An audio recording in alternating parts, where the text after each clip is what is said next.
Dans les prochains jours, on aura la chance de voir l'un des plus beaux spectacles du ciel de l'année, et j'ai nommé les Perséides. La fameuse pluie d'étoiles filantes du mois d'août. Le meilleur moment pour les voir, c'est la nuit du 12 au 13 août. Et cette année, les conditions vont être plus que parfaites, mieux que les 10-15 dernières années, et je vous explique ça plus tard. Wow. Avant de sortir votre petite chaise de camping, j'aimerais, avec vous, essayer de comprendre c'est quoi ce phénomène-là avant. Est-ce que ça arrive depuis toujours? Pourquoi est-ce que la date est un peu variante à chaque année? Et est-ce que c'est juste ici au Québec que ça se passe, ou est-ce que c'est partout dans le monde? Est-ce qu'on est unique? On est un peuple unique, mais est-ce qu'on est unique là-dessus, sur le fait de pouvoir voir les Perséides?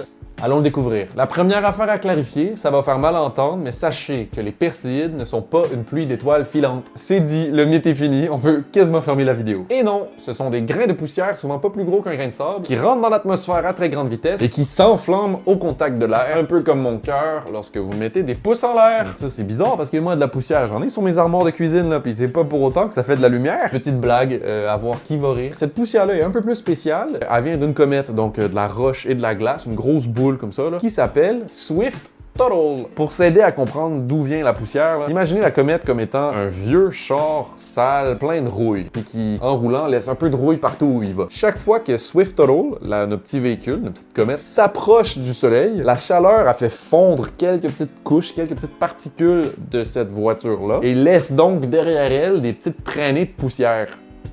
On suit encore? Donc la comète, à chaque fois qu'elle passe à cet endroit-là, proche du soleil, ben hop, elle laisse un peu de la marde. Elle continue son chemin, et le nuage de poussière, il reste là, suspendu dans l'espace, année après année, même quand la comète est rendue super loin. Et puis nous, la Terre, à chaque année sur notre orbite, on passe dans ce nuage de poussière-là. Et donc à chaque année, on se mange un peu de poussière. Plein de poussière dans la gueule. Ben dans la gueule, dans l'atmosphère. Et ça crée le spectacle qu'on peut voir dans le ciel, les Perséides. La période active des Perséides s'étend en réalité sur plus d'un mois. Du 17 juillet au 24 août. Et donc là, ouvrez grand vos oreilles. Si vous avez une chose à retenir de cette vidéo, c'est cette année, en 2026, c'est prévu pour être à 22h le 12 août. Retenez bien ça, 22h le 12 août. 2-2-1-2.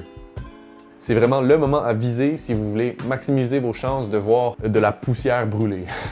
C'est pas des étoiles, je le dis. Mais là, si la Terre est toujours sur le même orbite, pourquoi est-ce que des fois la date varie? C'est pas toujours exactement à 10h la nuit du 12. Pourquoi est-ce que cette année se l'est, l'autre année d'avant, ce l'était pas nécessairement? La Terre suit une orbite, toujours le même. Pas exactement, tu sais, il y a le nuage, la Terre rentre pas exactement au même endroit dans le nuage de poussière, et la densité de poussière n'est pas la même dans le nuage partout. Donc c'est normal que ce soit pas exactement le même moment. C'est donc ça qui fait légèrement varier le moment où l'activité est à son maximum, d'année en année. Si on retourne en arrière dans l'histoire humaine, est-ce qu'on a toujours eu des Perséides? La réponse est oui. On a des traces de ce phénomène qui remontent aussi loin que des annales chinoises qui datent de l'année 36 de notre ère. Ça fait donc près de 2000 ans qu'on documente ce spectacle. Le nom Perséide vient du fait que les météores semblent sortir de la constellation de Persée, un pur effet de perspective, mais c'est pas vraiment leur vraie origine. Il y a un autre nom plus vieux et plus poétique qu'on utilisait principalement en Europe, les larmes de Saint-Laurent. Le pic des Perséides tombe généralement dans le coin du 10 août, jour de la fête de Saint-Laurent. Un martyr chrétien juif. Wow. Un martyr chrétien brûlé vif. Wow. Là, ça fit mal. Un martyr chrétien brûlé vif à Rome en 258. Et là où ça devient poétique, c'est que la légende du Moyen-Âge racontait que les Perséides, c'était en fait les larmes de Saint-Laurent qui coulaient dans le ciel. C'est cute. Et oui, Saint-Laurent, c'est le même Saint-Laurent que notre Saint-Laurent au Québec. Le fleuve, c'est la même personne. L'intensité du phénomène des Perséides n'est pas toujours la même et n'a pas toujours été autant grandiose qu'on a pu le voir dans les récentes années. En 1920, on a enregistré près de 250 météores par heure. Alors qu'en 1991-92, on aurait enregistré des pics à plus de 400 météores par heure. Mais là, pourquoi est-ce qu'il y a des années qui sont meilleures que d'autres? On dirait plus propice à avoir des météores. L'orbite de notre fameuse voiture rouillée, notre comète Swift Tuttle, met 133 ans à compléter un cycle complet autour de la Terre. Donc son orbite dure 133 ans. Donc, lorsqu'elle lâche son nuage de fumée, les premières années de Perséide sont alors plus remplies, mais plus que le temps avance, ben moins le nuage est dense, donc moins de météores on voit. Et donc la raison pourquoi il faut absolument profiter de ces spectacles, c'est parce que la prochaine fois que Swift Tuttle va passer au point le plus proche du soleil, c'est en 2125. On va tous être morts. Donc plus qu'on avance vers notre mort, moins les Perséides vont être incroyables. Donc profitons-en maintenant, c'est le temps encore, c'est encore un peu frais. Là. Ce spectacle-là est-il visible partout sur Terre ou juste ici au Québec ou comment ça se passe? Je l'ai dit plus tôt dans la vidéo, les étoiles semblent sortir de la constellation de Persée. Pour nous, dans l'hémisphère nord, cette constellation-là monte super haut dans le ciel, dans les nuits d'été. Donc, on a une vue dégagée sur le gros spectacle, quoi. Mais pour les gens qui habitent dans l'hémisphère sud, c'est plus compliqué. En Australie, par exemple, ben, cette constellation-là est parfois à l'horizon ou même sous l'horizon,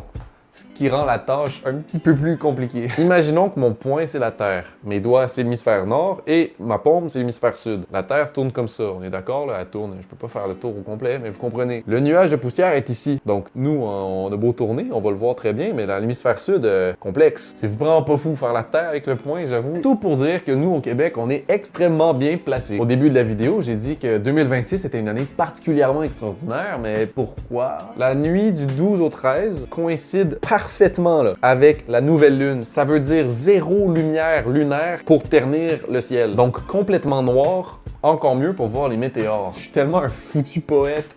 Résultat, les conditions sont presque idéales, avec 100 météores par heure prévus au maximum de l'activité, selon la Société d'astronomie du Planétarium de Montréal. Les meilleures nuits pour en profiter se situent du 11 au 14 août. Donc oui, le 12 à 22 heures, c'est prévu pour être idéal, mais s'il y a un peu de nuages, ça se peut que ce soit le lendemain que ce soit la meilleure soirée pour le voir au Québec. Puis finalement, comment faire pour être le mieux organisé pour voir ce spectacle? 1. Logiquement, il faut quitter les grosses villes à cause de la pollution lumineuse. Tout le monde est au courant, donc aller dans les parcs nationaux, aller en campagne, se poser sur le bord de la rue dans un rang random. Là-dessus, je l'apprends à personne. Le conseil numéro 2, il faut que les yeux s'habituent à la noirceur avant d'aller les regarder. Donc, il faut arriver d'avance à son spot, s'adapter avec la lumière du soleil qui baisse et surtout, pas utiliser son cellulaire parce que là, après ça, tes yeux s'adaptent pas à la noirceur. Donc, lâcher son sel.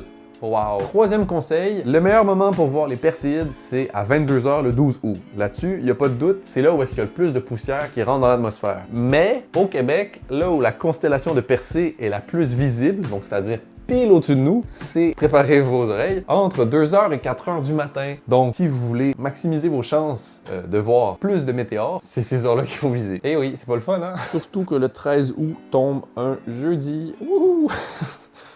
Bon, ma lumière vient de s'éteindre, il faut donc que je l'embraye. On peut allumer ça comme ça. Bon, quatrième conseil, si vous êtes deux et vous voulez voir les mêmes Perséides au même moment, tu sais, faire les « Oh my God, je viens d'avoir une! Oh my God, j'ai vu la même! On est tellement cool en amour! » Ben, si vous voulez faire ça, vous devez vous étendre côte à côte sur une couverte ou sur des chaises longues qui font face au nord-est. C'est donc dans cette direction que partent en général les météores. Et donc, vous avez de bonnes chances de voir les mêmes étoiles filantes au même moment. J'ai dit étoiles filantes, c'est une erreur! Et donc, cinquième conseil, et non le moindre, soyez patient. Merci. J'espère vous avoir appris quelques trucs intéressants, des trucs un peu plus intéressants que les flatulences. Si jamais vous n'êtes toujours pas abonné, ben n'oubliez pas de le faire, mettez un petit thumbs up et puis moi je vous dis à dans 10 jours. On lâche pas et je vous fais plein de bisous.